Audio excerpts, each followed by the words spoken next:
Voilà, merci, bienvenue à vous tous. Salutations à vous tous partout, vous êtes branchés, connectés. Je suis Boloa à la présentation.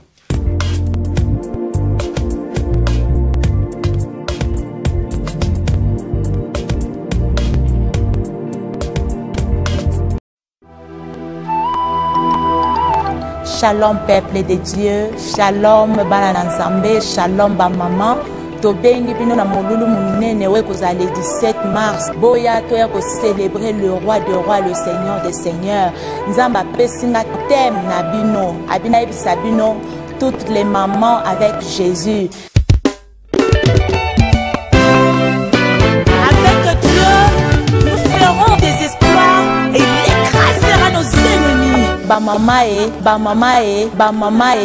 boya to célébrer nzambe na bon moi, boya to kumisa ye, to sanzola ye. Bisika nyonso bino bosili kozwama, ata ozali na gambela, ba mama nyonso agambela, ba mama e l'église nyonso, na nzala na koyembela nzambe, na nzala na kwadorer pe na kolouer, ebele pe bien aimé dans le Seigneur, o bantimela ki pe na Yesu Christ le kwa mokonzi pe mobixité, ta mususu jour wana le 17 e kozape jour koyeba na kolamba Yesu.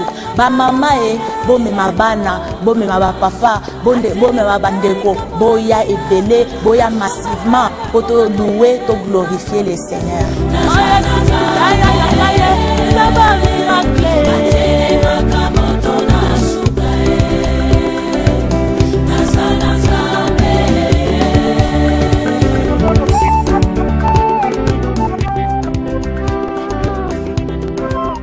Shalom, bien-aimés dans les Seigneurs, peuple de Dieu, bonjour et bienvenue dans votre émission Espace Dialogue avec moi, Josué Boloa, en direct de l'Afrique du Sud. Spécialement, je suis en Afrique du Sud ici et je suis à Johannesburg. Grand merci, Naba Attention Nabino. Ça, c'est l'espace dialogue, là où la réflexion et la connaissance se rencontrent. Aujourd'hui, j'ai le réel plaisir de recevoir les femmes, les servantes de l'Éternel venant d'ici, œuvrant pour les seigneurs, n'est-ce pas, na Mboka Afrique du Sud. Awa, bon, ils ont mis le mois qui toque, vous allez s'organiser d'ici là, dans quelques jours, n'est-ce pas, dans quelques jours.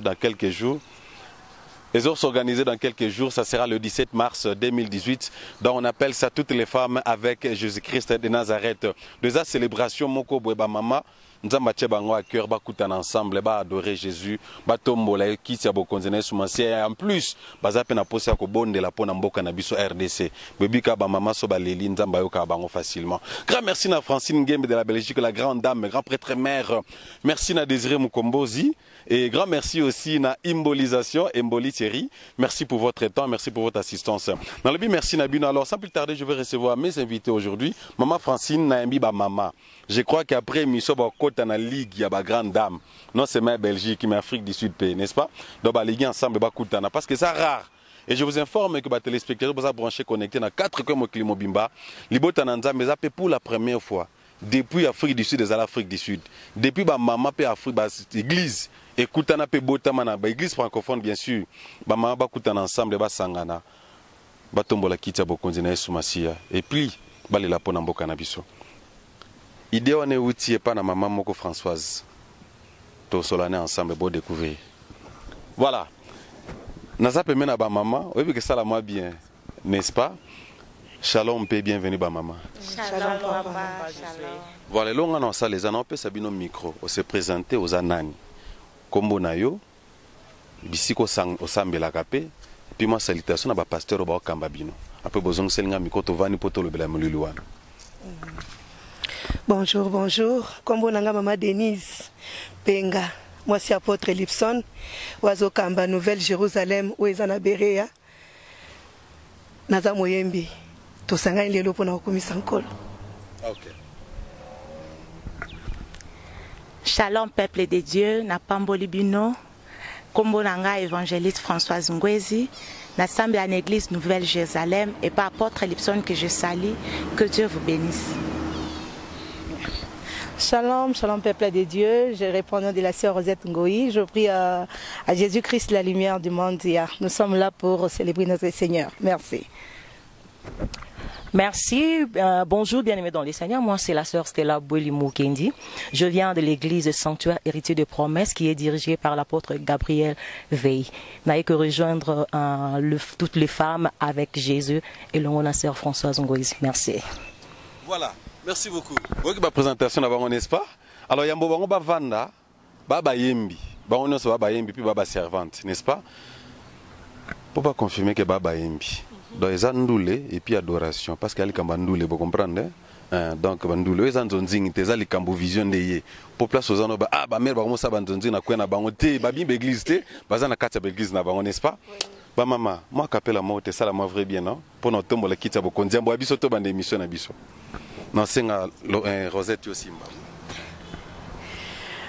Nzambe na bomo yangai moteme koma yayo molinga minangai oyo ya tango nyonso na mikabina yo moninga malamu opesaka bomo na baeba so bayepa na yo Nzambe yo bolingo Nzambe nangai na ebio kolo Nzambe na bomo yangai moteme koma yayo molinga minangai oyo ya tango nyonso na mikabina yo moninga malamu opesaka bomoi na baebanso bayepa na yo Nzambe yo bolingo Nzambe nanga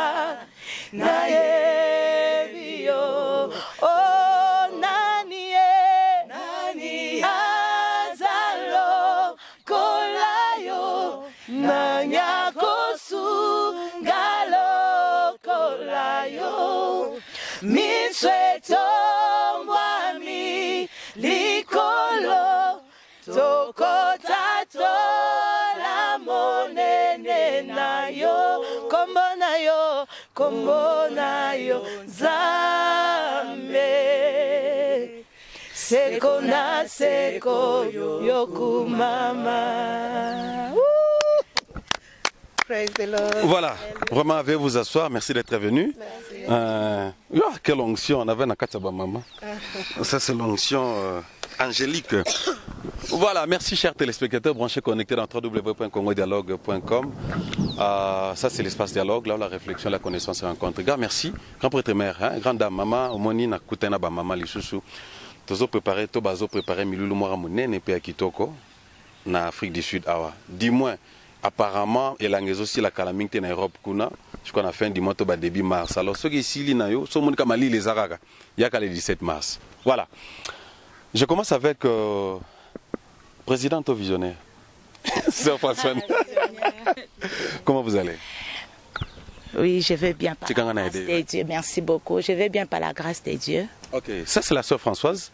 Dis-nous un peu, l'ikanisane qui n'ont dernier maman Françoise, au Zoua, au Kao Sangisaba maman.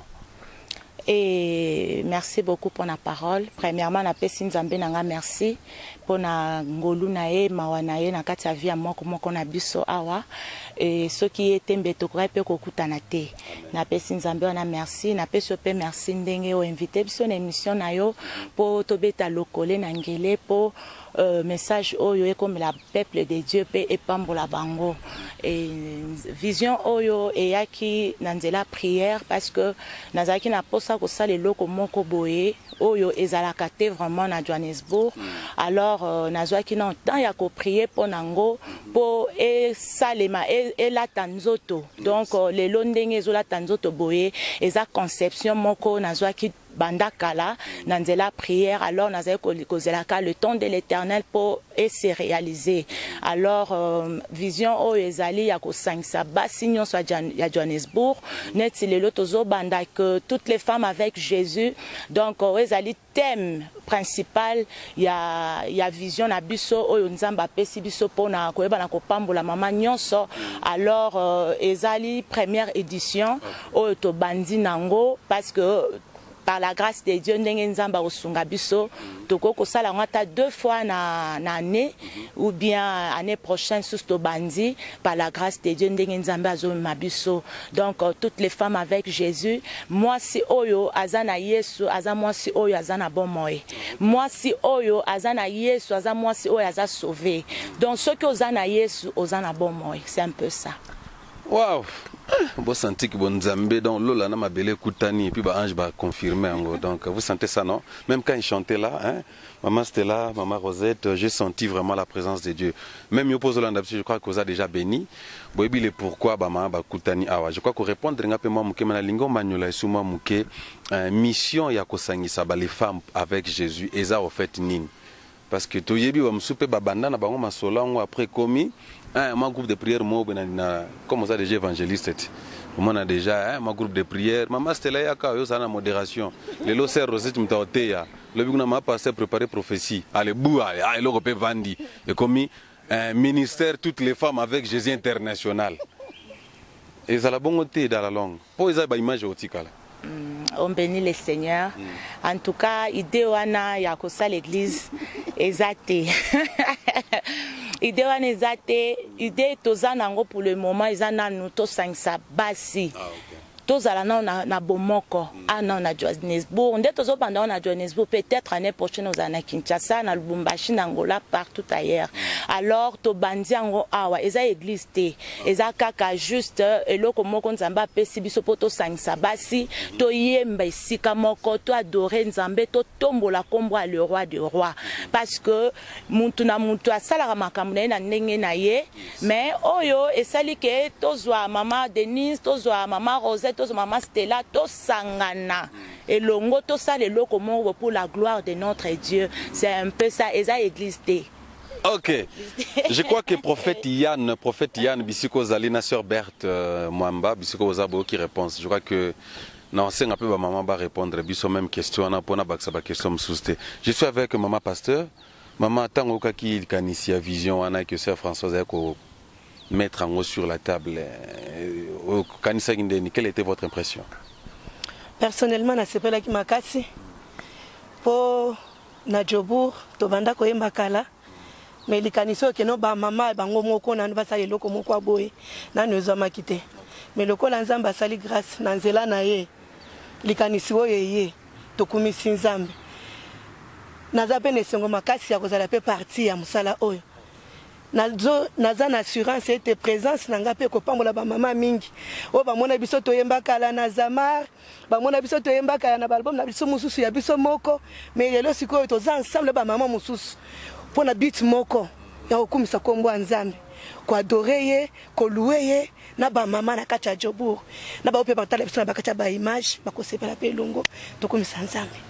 Mère, olobi na bazama banzembo mususu na yembi ba yembi après to bo excusez nga to solo lima to yembi mukeza bongote hein Désiré ya bongote ne sala biso mano stage ngo banzembo nino na kalope na ba maman Lina zala kaka vraiment maman Denise je m'excuse ezana nzembo ko na zako yemba bazo sepela ngo makasi kubitu yemu ngezela ne mu pachini Bwabionso bingenzela ne mu pachini Malumi pa mangenzela ne mu pachini Zambi wabionso ne mu pachini Tumujila maja Ngimbila zambi butumbi Ngela zambi twasakijila Twasanka Balunda mu Yesu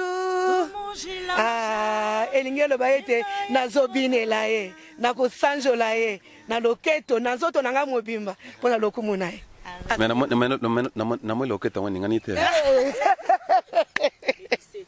le 17 boko mona penza ba pas de danse mukolo wana pona lokumu nzambe pona lokumu nzambe otumolinga suna oya voilà.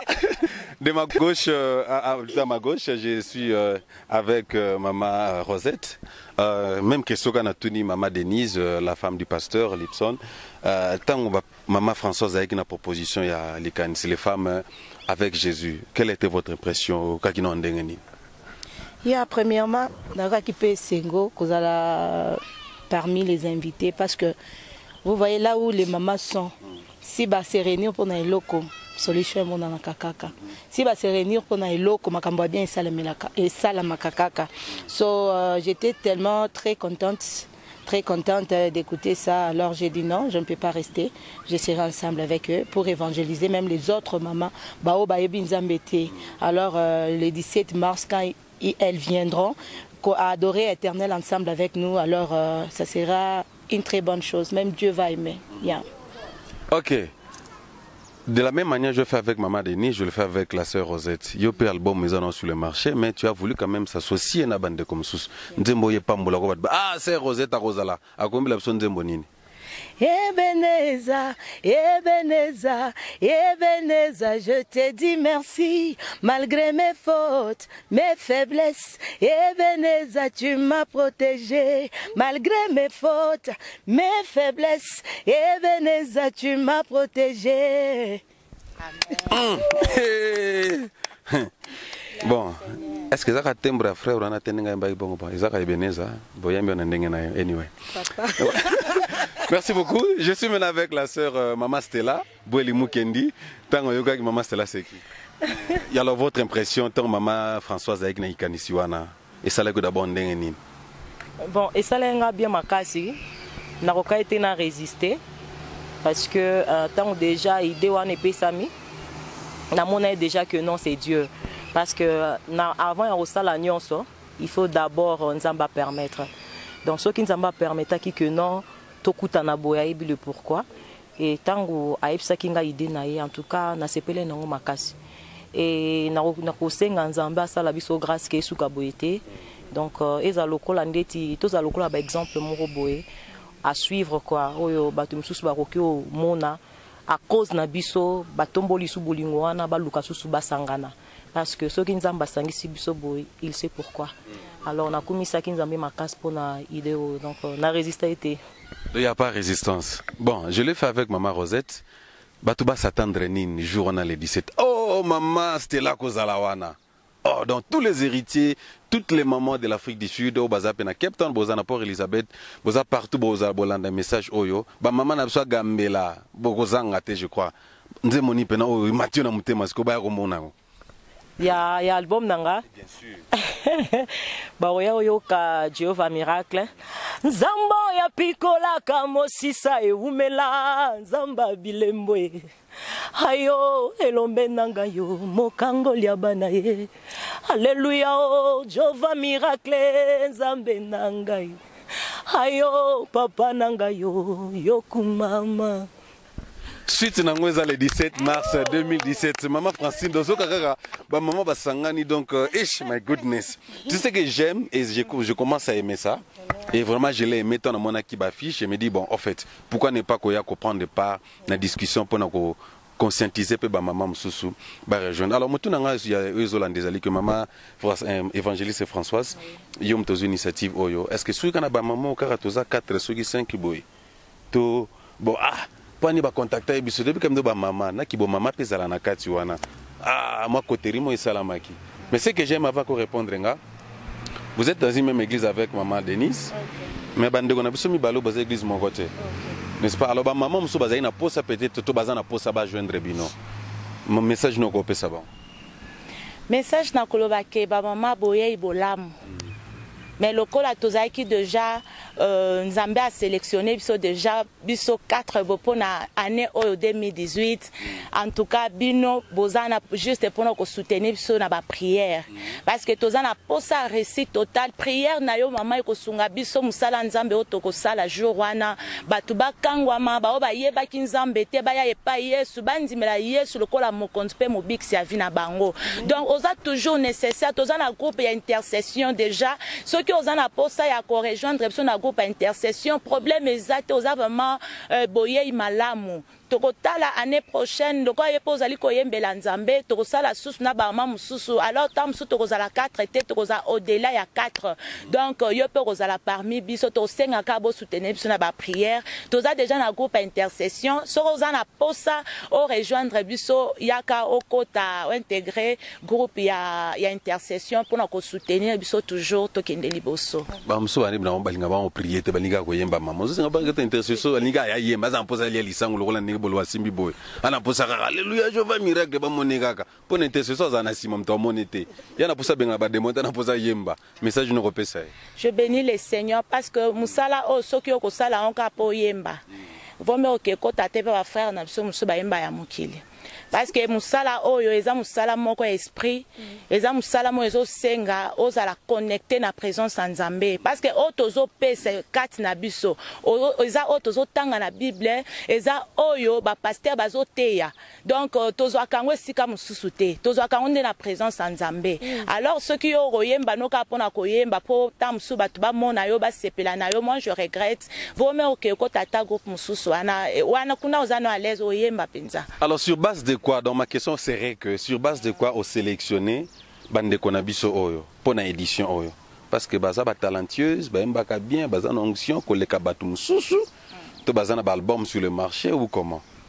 Par la grâce de Dieu na kota qui prière parce que moi j'aime prier na lingailo nyonso avant na sala on a s'engager vraiment corps et âme et seigneur na tuna na Nzambe alors ba e bilongi ya bande ko ezale ko apparaître ezaya kwa lia nazo tuna Nzambe bande ko nini onto banda na bango bande ko nini bilongi na bango ezale ko apparaître yango to mekai ko benga bango lingo bateke bande ko msusu na babi oyemba te ba ser na biso bazo yemba très bien baza pe na album na bango donc jour wana to ya poto za la béni elingo bateke ba mama na biso msusu na lokwa ba côté édition ote donc bango babi oyemba te boyebi oyemba pe boza na onction mais elo nyonso eza na tanango tant oyo eza pona ba mama oyo année prochaine pesa pona ba mama oyo bazotala biso okozala parmi pe na fiche. Maman Denise Elonyo Robakisa par rapport à la réponse maman Françoise Apes. Merci beaucoup. Nangana biso o bazana kati ya programme oyo te pour le moment.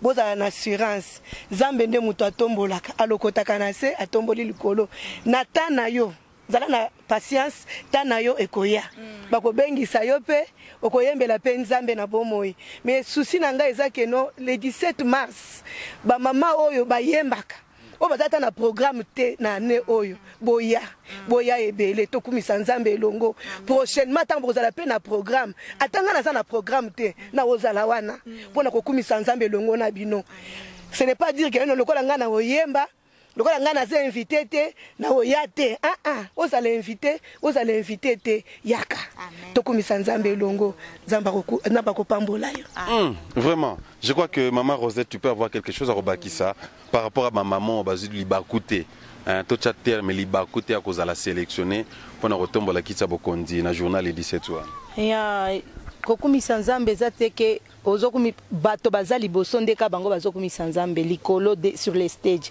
eza bongo te azayo ozana sewana lelo Nzamba permettre que tous à 4 boy l'année prochaine peut-être yondo kozala biso tokozala teme tokoya kokumisa Nzambe el senge ezolo bateke kaka ozala likolo ya cher non ata yo kozala wana biso nyoto tozala dans le même esprit tokumisa Nzambe. Alors je vous invite de venir nous allons célébrer notre Seigneur ensemble et l'année prochaine ça sera ton tour, nous serons là aussi pour élever notre roi. Waouh, très sage, vraiment. Même réaction, maman Stella, Elonyo Kobakisa par rapport à ma maman Bazuli Bakou Yakoza sélectionnée.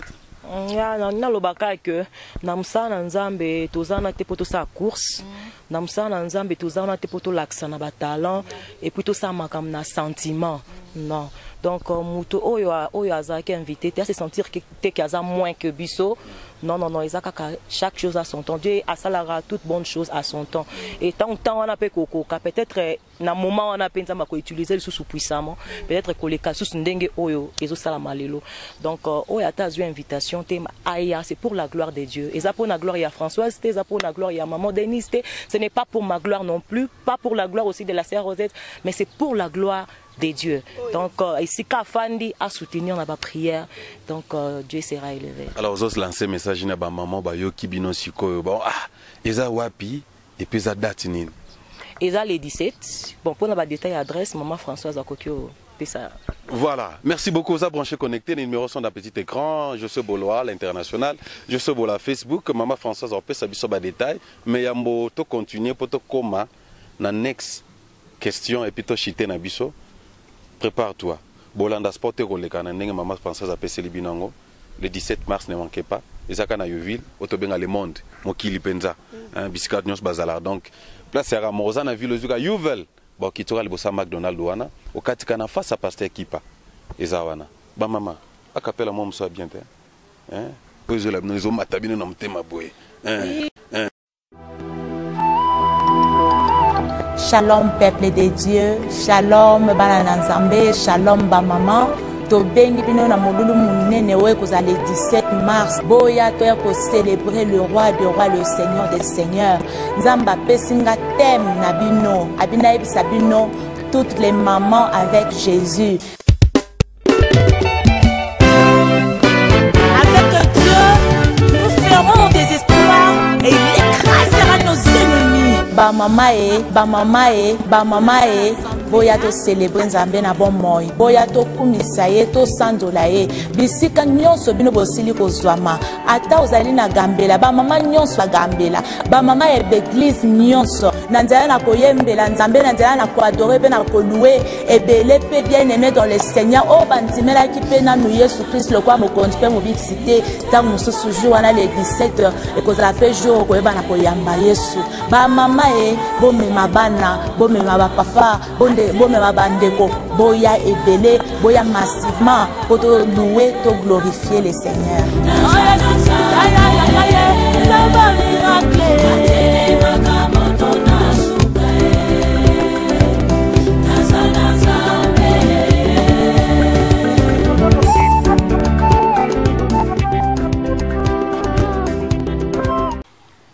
We give you all the glory. We worship you, our Lord.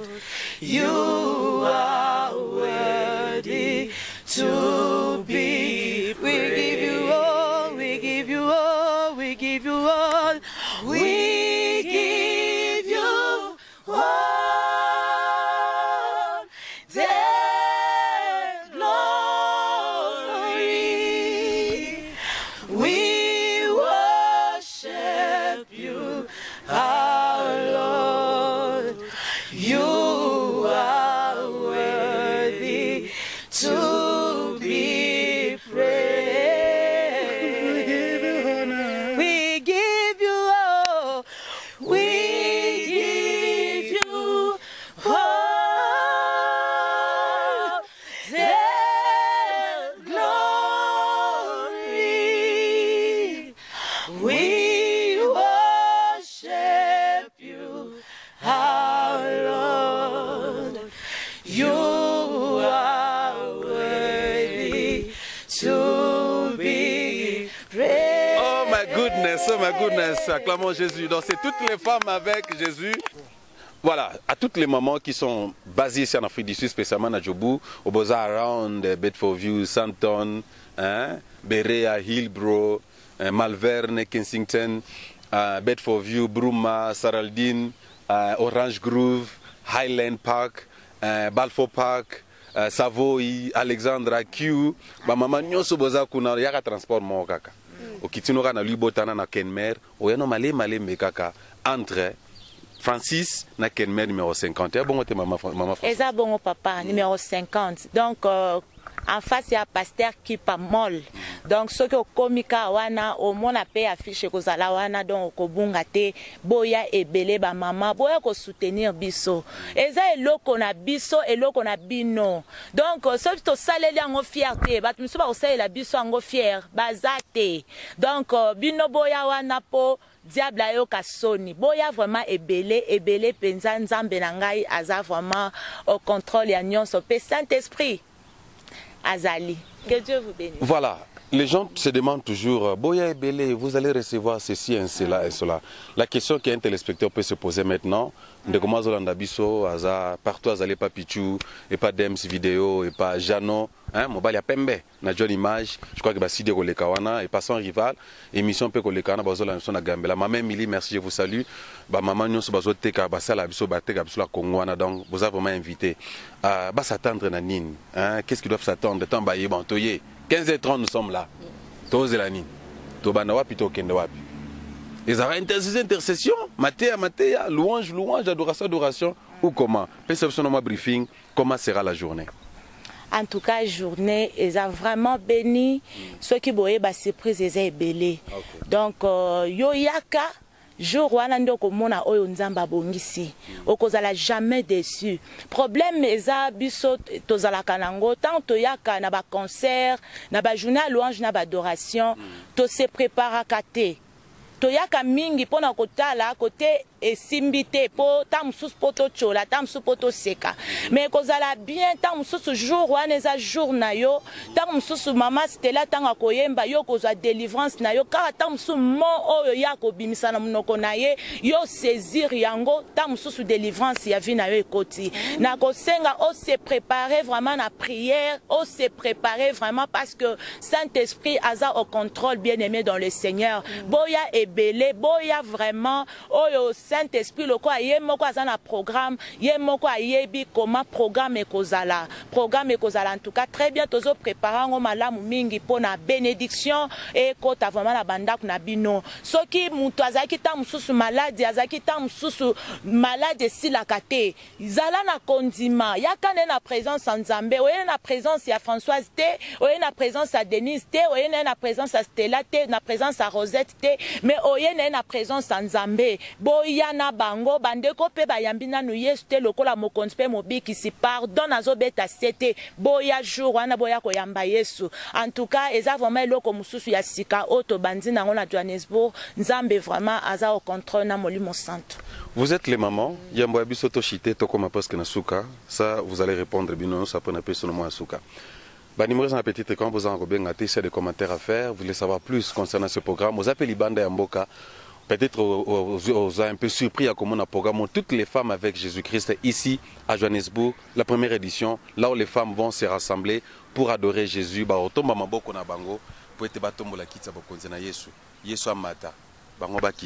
Parce que tant il y a mata kanda bendaka, n'est-ce pas? Lorsque le Seigneur, le Fils de l'homme est élevé, il attire.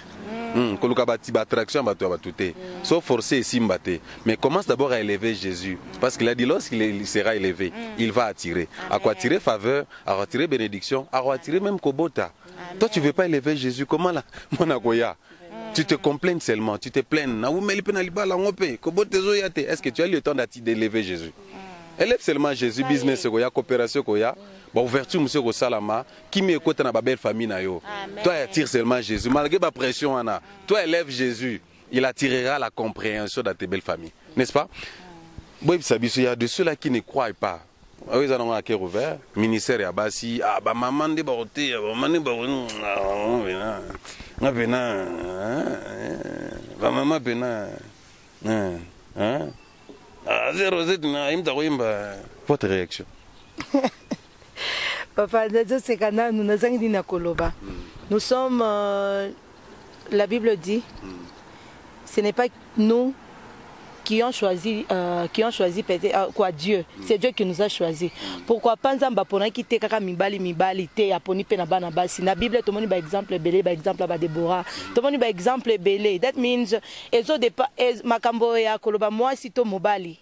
Ezo dépendre nango te liboso na Nzambe. Nzambe azomona biso lokola ka batu moko.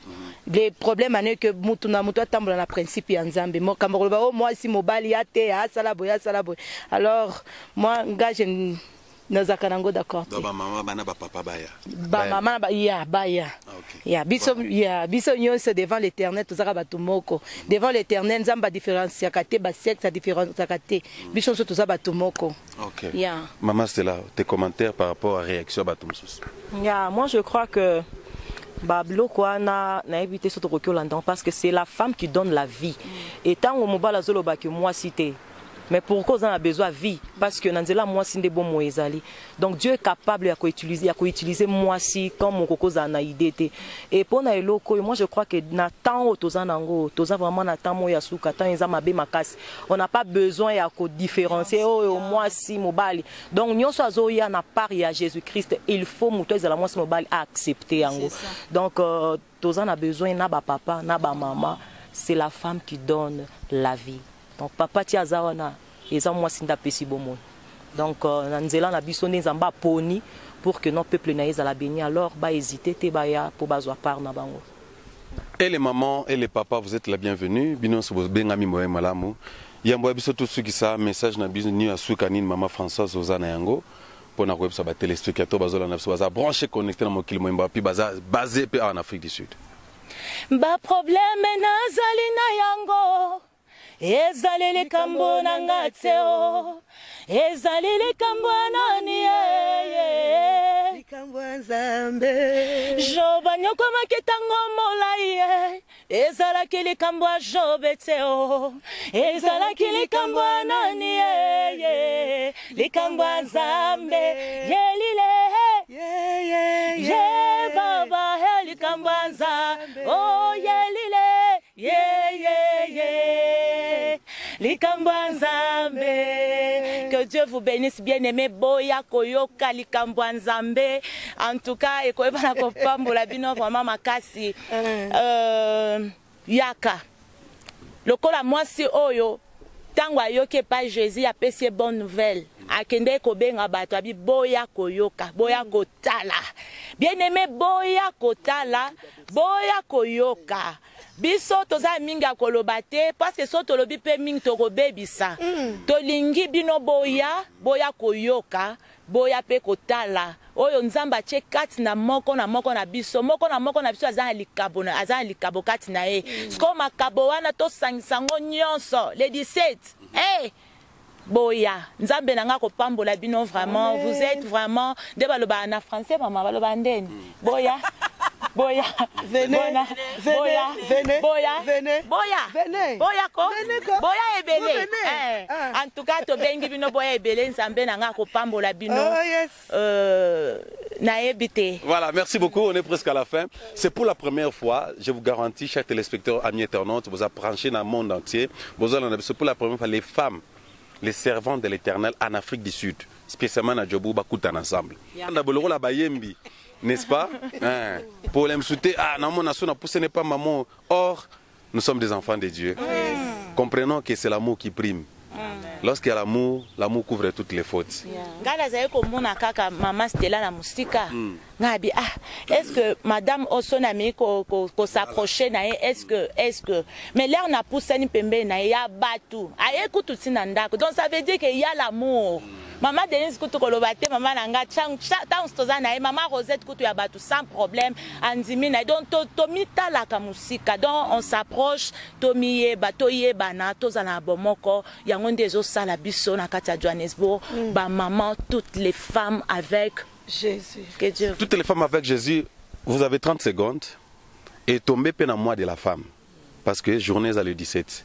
Je crois que mission aux anneaux, il y a un la manango. Message nous repensons à la maman nyonso ya Congo, partout en Afrique du Sud, en tant que maman. Parce que ma maman n'est pas force. Par rapport à ma besoin de Kanambo Kanamso, maman boza force. Bazo violara ba maman na est kuna, boza quand même force. Message nous repensons à la maman bazo landabino baza découragé, abattu, violé d'ailleurs. Mibali bakima bango, ba traverser ba moment difficile na ba mariage na bango. Peut-être que bote zate, musali zate, na lingma moi 30 secondes à moko moko attaque ba maman pour passer un message. Ça raté ka pour un concert. Mais message nous que les Seigneur te met à cœur maintenant. Là n'est pas maman. Ok, merci beaucoup. Message on a pour que notre Dieu, c'est un Dieu puissant et vivant. Donc Nzambe na biso abo sana raté, ayebi tout ce qui se passe dans notre pays, Nzamba yebiango. Azan Nzambe ayebiango. Et moi si azan moi so atonga ramboka, na kat na ba prière, na kat na kobonde, il faut pas qu'on a découragé parce que na onte koloba tout à l'heure que c'est la femme qui donne la vie. Et imagine toi que muto azope sa bon so kaza découragé. Imagine toi muto azope sa bon so kaza vraiment affaiblir. Ozomon la que non vie et kopé sa maté. Alors on a reculé au bas, il sera que moi si il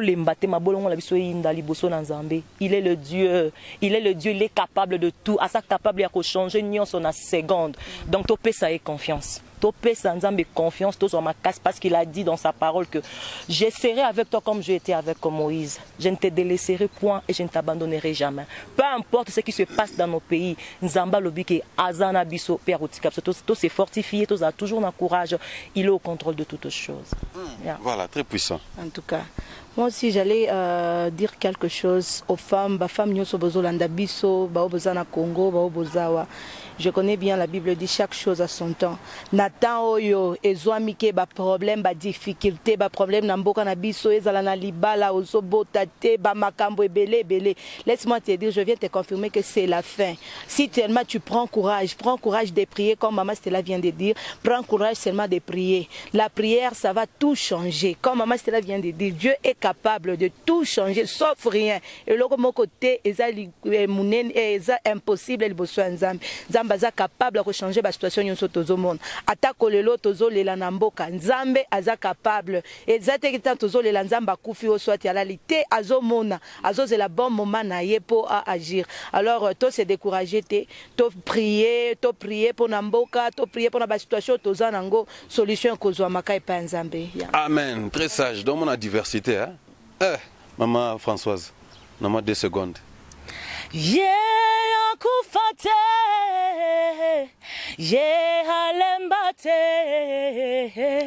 Yesu azali na bomoy kinolelo yo azali kosala azosala tilelo ba mama na biso pasi na motema boza violé makambo ebele ya mboka mais lobso to yebisa bino botika Yesu te bokangama na nzambe na bomo yenda za capable ko sisa bitumba parce que ce que otangi na kati ya Bible komona kaka ba guerre ezala ka kozala. Dieu permet aussi souvent que bitumbe ezala pona koyeba na komisa leader a malamu. Alors biso to koyeba na koloba ete bisika bozali ba maman botika nzambe te bokangama na Yesu Masia ya lobiete je marcherai au devant de vous comme un feu dévorant. Lokolaza un feu dévorant zo tambola liboso na biso tokobange lokote parce que toyebi que le roi des rois azana bomoy. Attaque mo pepe mbonge ye makasi to bouger foi na biso te to bouger pe kondima na biso te to kangama na Yesu tina suka koyeba na kolongisa biso to koyeba na kokota na Ninive parce que azanzambe ya solo. Voilà, maman Denise, je pose à moi 15 secondes. Merci beaucoup. Pour la maman Bazota Biso na Congo, partout dans le monde. Et là qu'on a quoi, il que Bible le bien si vous me cherchez de tout votre cœur, je me laisserai trouver. Tout le kaka présence en Zambé, ce qui Zamba zali, à quoi bundele biso bitumelo sur tozo mona na otozo mona te. Na ebiete na absence ya Jésus Lazare akufaki. Tango Yesu ayaki Lazare asekwaki. Moi je crois de tout mon cœur que ceux qui te luki Nzambe akomimonisa. Akomimonisa. Pona mama nyonso akoluka Nzambe na motema mobimba de tout votre cœur. Koluka Nzambe te ya lelo keyi lobi otikali ozomona ke Nzambe wana za mwana mukete Nzamba za Nzambe. Nzamba ba principe azoyoka la ba mama tango lela kanzamba azomona Nzamba azoyoka meluke na motema mobimba kangama na ye akoya au secours na ndaku na yo na libala na yo na famille na yo na église na yo akomimonisa.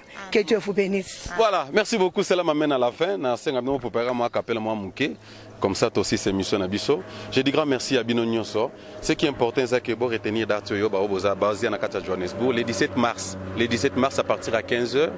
Juste entre Francis na Kenmer numéro 50. So ngo c'est la rata taxi fa to Uba obetka numéro 50 Kenmer au mone au memoti wana. Partout ko zalato za na ville, so za transport en commun za na ville, yo bara Yuvel. Yo ville kitika na McDonald's na Kenmer on ke malé mais on a de 15h jusqu'à 19h.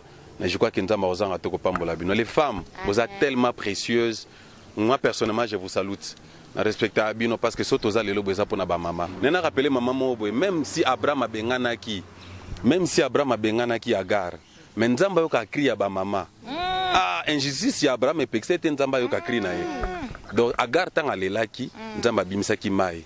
De façon que Ismaël amela. Alors boya ba mama bolela Nzamba yo ka kri na bino. Au travers la louange na adoration, Dieu est capable de faire sortir jaillir de l'eau. De façon que Agar na ba Ismaël amena bazwa mai. Qui sait peut-être ton mariage avec Ismaël? Ezole la lela.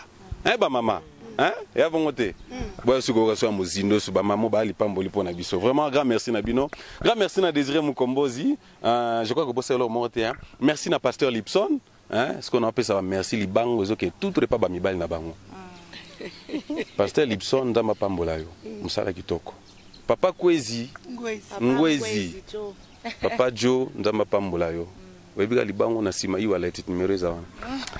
Papa Ngoy Bisiko Zali le pasteur David, hein? Ndama pambola donc nous voyons parce que derrière homme fort basi bazalara na sima. Amen. TGV Papa Mukendi.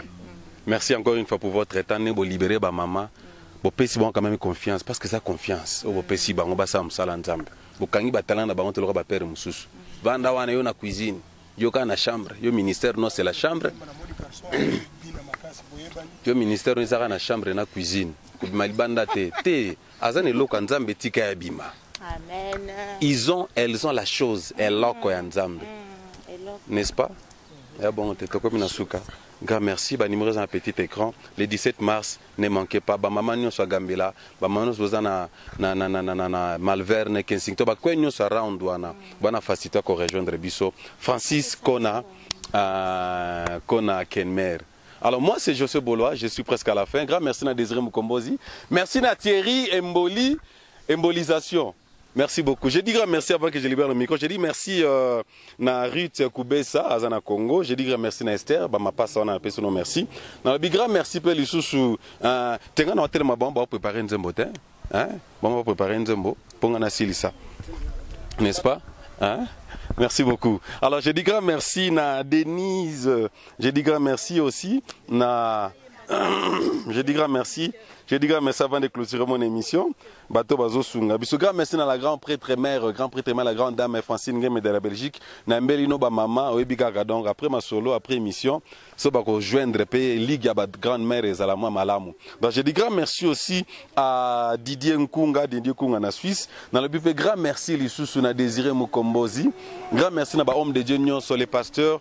Vraiment vous êtes la bienvenue. Bo libérer ba maman na ba église, ba ya ba kuta na ba région de ba maman ensemble, na niveau Afrique du Sud na Djibouti, de façon que toutes les mamans avec Jésus le 17 mars batombola kisa bokonzi boyekande ba maman balobi ba salpe prière de façon que ba maman ba kende liboso. Alors tout soutenir ba maman hein o bazo subir ba violation ba subir donc oppression moko même maintenant na Congo même en Afrique du Sud il y a beaucoup de mamans qui souffrent dans maman bala na bango. Alors maman to bengisi yo yaka région de ba maman le 17 mars ensemble botombola kiti ya bokonzi na Yesu Masia. Prophète Yana, je te dis merci. Sœur Berthe Mwamba, hein? Je te dis merci aussi. Merci à maman Cathy Lokouli na Belgique. Merci Nabino Nyonso. Moi, c'est José Bolois. On se retrouve à la fois prochaine. Facebook, José Bolois. Alors, notre petit abno kapela na ba maman. Batombola kitsa bokonzi. Que Dieu vous bénisse. Hey Yahweh, kumama. Hey Yahweh, oh. Hey Yahweh, kumama la yo. Hey Yahweh, nanga yo kumama. Hey Yahweh, papa bana kumama.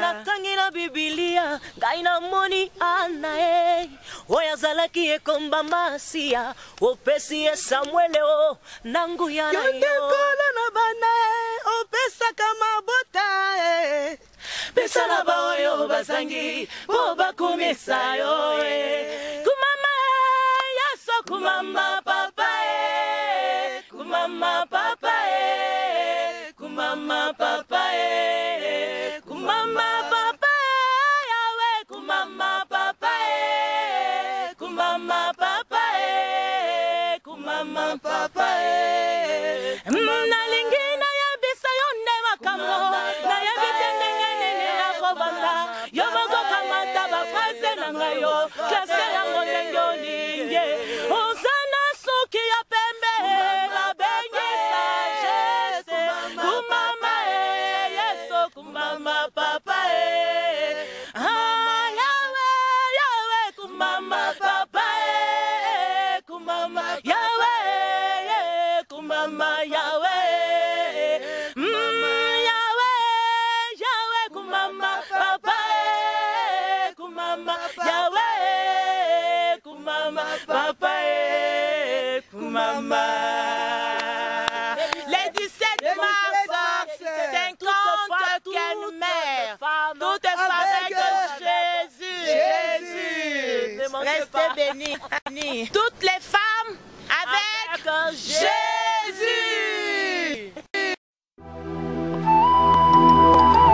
Shalom peuple de Dieu, shalom bana nzambe, shalom ba maman. tobengi bino na molulu munene oyo kozala le 17 mars boya toya célébrer le roi des rois, le seigneur des seigneurs. Nzamba apesinga thème na bino abina yebisa bino toutes les mamans avec Jésus. Avec Dieu, nous ferons des exploits et il écrasera nos ennemis. Ba mama e, boya to célébrer Nzambe na bon moy. Boya to kumisa ye, to sanzola ye. Bisika nyonso bino bosili kozwama. Ata ozali na gambela, ba mama nyonso agambela.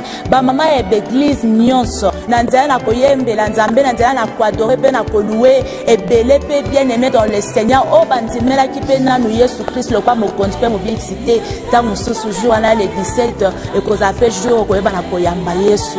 Ba mama e bomema bana, bomema ba papa, bomema bandeko, boya ebele, boya massivement pour te louer, te glorifier le Seigneur.